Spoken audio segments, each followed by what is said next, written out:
D'accord, mais ce qui nous intéresse, c'est de savoir, et la question clé, c'est est-ce que Hollande, Ayrault et compagnie étaient au courant avant et auraient pu agir avant. Visiblement, ils sont en train d'essayer de prouver que oui. Mais là, pour Charles-Armé Courson, le président de la commission UDI, on parle beaucoup de l'UDI cette semaine. Oui, tu as raison, c'est UDI. Lui, il dit, celui qui savait le mieux, c'est François Hollande, c'est clair.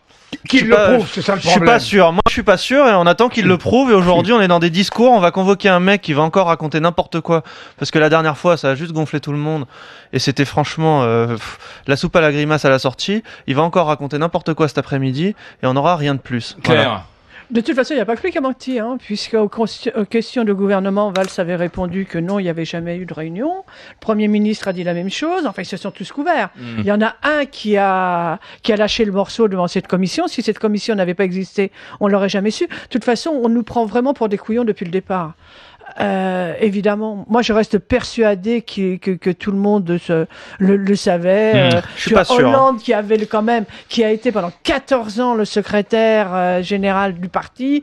Voilà, non, il faut arrêter. Ou alors ce sont vraiment des incompétents et quand on pense que c'est eux qui gèrent la France, ça fait peur. Si Cahuzac avait menti à tout le monde le jour de cette réunion, si tu veux, tous les participants à cette réunion étaient des gens qui étaient bernés. On a quand même des services secrets qui, soi-disant, sont performants.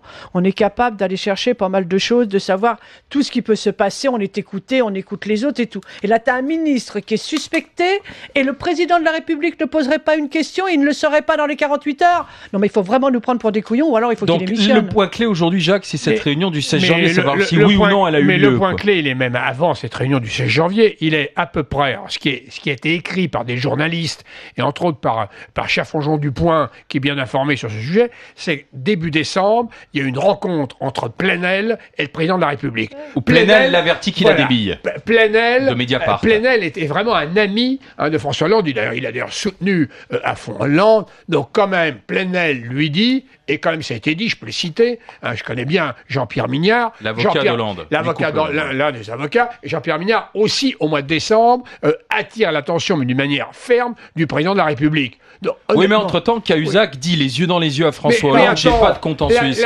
La demande d'entraide administrative à la Suisse. Au début, Cahuzac fait traîner, et ils acceptent qu'on traîne pour faire cette demande d'entraide. Pourquoi ?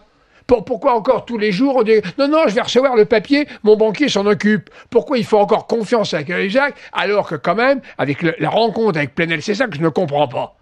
À la limite, à mon avis, lorsqu'Hollande l'a nommé, ça là-dessus, il n'y avait pas de doute, il ne le savait pas. Ça, à mon avis. À ton avis. À mon avis. Et encore, tu vois, tu t'interroges. Tu t'interroges. Ah, mais je m'interroge. Moi, je pense comme toi. Tu vois, c'est pas très loin de chez moi parce que j'habite à Agen, qui est vraiment tout près de Villeneuve.